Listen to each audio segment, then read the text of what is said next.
Hello travelers. I wanted to tell you about the hotel that I was staying at in Medina, which is called the Artal International Hotel, and it is really close to the Haram in Medina. It's about a 3-minute walking distance from the gates at the back of the Masjid. So for every namaz, you can easily just walk there in less than 3 minutes. Apart from the fact that it is very close, that was one good thing about it. The hotel was pretty decent as well. There was nothing very wrong with it. The staff was really good, minus the reception. The reception is not really English communicative, so it's a little difficult to get your message across. But I think it's the Arab facial expressions that kind of bother you, because they say whatever they have to with a very straight face, or sometimes with a very smug face. So it's a little difficult to you feel that you're not getting a message across, or they're not responding to you properly.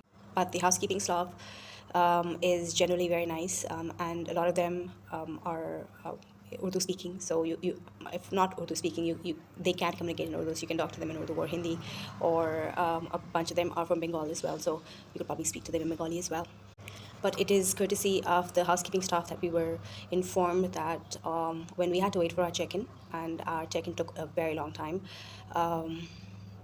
Usually they give you the check-in time to be 4 p.m., which is kind of strange because usually most of the hotels around the world, they allow you to check in by 2 o'clock, and if you are looking for an early check-in, you can get a check-in before 2 as well. But here, particularly in Medina, all the check-ins for any hotel is usually 4 p.m., so keep that in mind when you're traveling, because you usually will not be allowed to check in before 4 p.m. And when we were waiting for our check-in, which took longer than 4 p.m., mainly because every time we went and asked at the reception about our room, they said it was not ready. There was still housekeeping work going on, which is kind of understandable, but you need to constantly remind them and stand on their heads and just keep hammering it that you're waiting for your room, because throughout the duration we saw a lot of people constantly waiting around the check-in time, and they were not allowed into their rooms. So it either means that the housekeeping was really slow there, or it was kind of mismanaged, that check-ins usually took very long. So we waited for an extra couple of hours before we were given our room keys, and even then there was housekeeping work going on. And every time we went to the reception asking for a room, they said it's still not ready, still not ready. And it was the housekeeping staff that came and told us that you have to constantly hammer them and ask them to give you a room, because otherwise you'll just continuously keep waiting here. Which we kind of witnessed, because there were people who came in after us and they got a room and we didn't. So I can just assume that it was probably because we were put together, we already had a room booked in our names much earlier, and they wanted to give us that whole suite, and that suite wasn't ready. So it could be multiple reasons. I really don't know what the reason was, but it took us a while to get our rooms. So that was a little sad, because we missed our Asr prayers because of that delay, and we were just sitting at the reception and waiting. I even took a nap. I think a 35 to 40 minute nap in the reception itself, because I was so exhausted from my late night traveling, and I didn't get proper sleep. So I was sleeping on the sofa outside, and it was just it wasn't the best looking thing, but because I was so exhausted, I really didn't care where I was, and I just slept. So my assumption is that the hotel, because I did not get it booked directly, I got it booked through my agent, who was also kind of a cousin of ours. So I didn't get into the details of it. I just asked my cousin, and he got it done. So I think it is economical. It is very close to the Haram, so walking distance, you can just walk there very easily. I was able to walk alone for my Fajr prayers also, which is kind of great. Generally in Medina, everything is pretty safe, so it doesn't really matter if it's very late in the night or in the middle of the morning or whenever. You can easily walk there. There are food eating places close by. We were looking for something desi, and we were not able to get anything. And most of the places that were around the hotel, they were kind of not amazing. I did not enjoy the flavor of the food, but we got plenty of places to eat around. Not great places, but you could do with it. Close by, you also have places like Starbucks and Dunkin Donuts, and I think these coffee places. And very close by, you have all those food stalls. We did not go to the food stalls because I'm not sure if they were open there or when they were open, and their backside was towards the hotel, so we never figured that these were food stalls. But there is, you've probably seen a lot of videos where there are a lot of food stalls showing from a lot of different countries, and it's like a whole global village there.